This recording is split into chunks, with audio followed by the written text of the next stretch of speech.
Di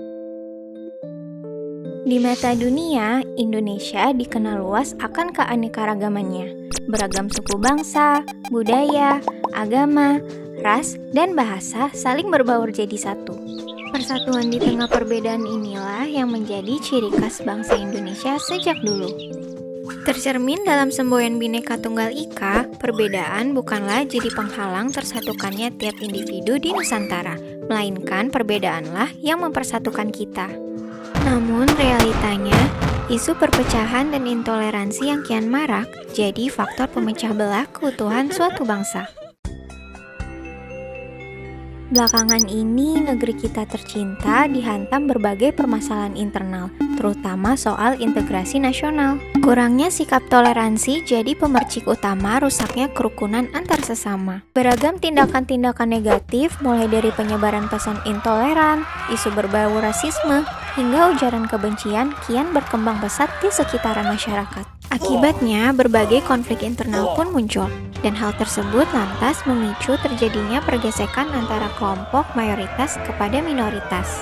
Sikap merasa paling benar dan main hakim sendiri, lambat laun berujung pada tindakan kekerasan dan vandalisme. Bayangkan jika seandainya posisi kita berada di lingkaran minoritas, besar kemungkinan bisa saja kita diperlakukan secara diskriminatif. Pada dasarnya, intoleransi tidak hanya terbatas pada sikap membenci perbedaan pandangan pribadi saja. Intoleransi juga bisa muncul melalui perbedaan latar belakang suku, budaya, bahkan ras sekalipun. Nggak dapat dipungkiri pula, agama pun kini dijadikan sebagai kekuatan politik oleh segerombolan pelaku intoleransi. Perlahan, sikap toleransi mulai memudar dari waktu ke waktu, dan segelintir oknum cenderung ingin menang sendiri demi kepentingan pribadinya. Sebagai umat muslim yang cinta damai, salah satu sikap dasar yang harus ditanamkan dalam kehidupan sehari-hari adalah sikap saling menghormati dan menghargai kepada sesama. Sejatinya, Islam mengajak kepada umatnya untuk selalu menjalin kehidupan yang harmonis kepada manusia lainnya. Dan Islam juga sangat menjunjung tinggi keadilan bagi siapa saja tanpa memandang apapun latar belakangnya.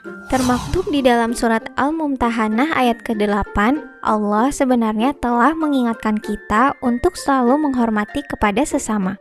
Allah Ta'ala berfirman,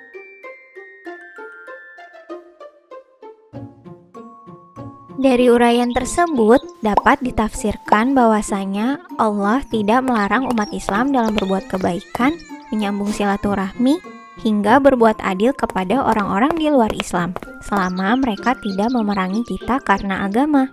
Dari hadis Bukhari, suatu waktu Rasulullah SAW pernah ditanya, agama manakah yang paling dicintai oleh Allah? Maka beliau menjawab, Al-Hanifiyah As-Samhah, yang lurus lagi toleran. As-Samhah berasal dari kata tasamuh yang merujuk pada makna toleransi. Hadis tersebut sering digunakan sebagai rujukan Islam untuk mendukung sikap toleransi. Dengan berpegang teguh pada nilai-nilai Pancasila, kita seharusnya dapat meningkatkan rasa persaudaraan kepada antar sesama. Mencegah perpecahan akibat perbedaan adalah tugas kita semua sebagai warga negara Indonesia demi menjaga keutuhan bangsa. Hal tersebut dapat diwujudkan dengan menerapkan sikap toleransi di dalam kehidupan sehari-hari sedari dini.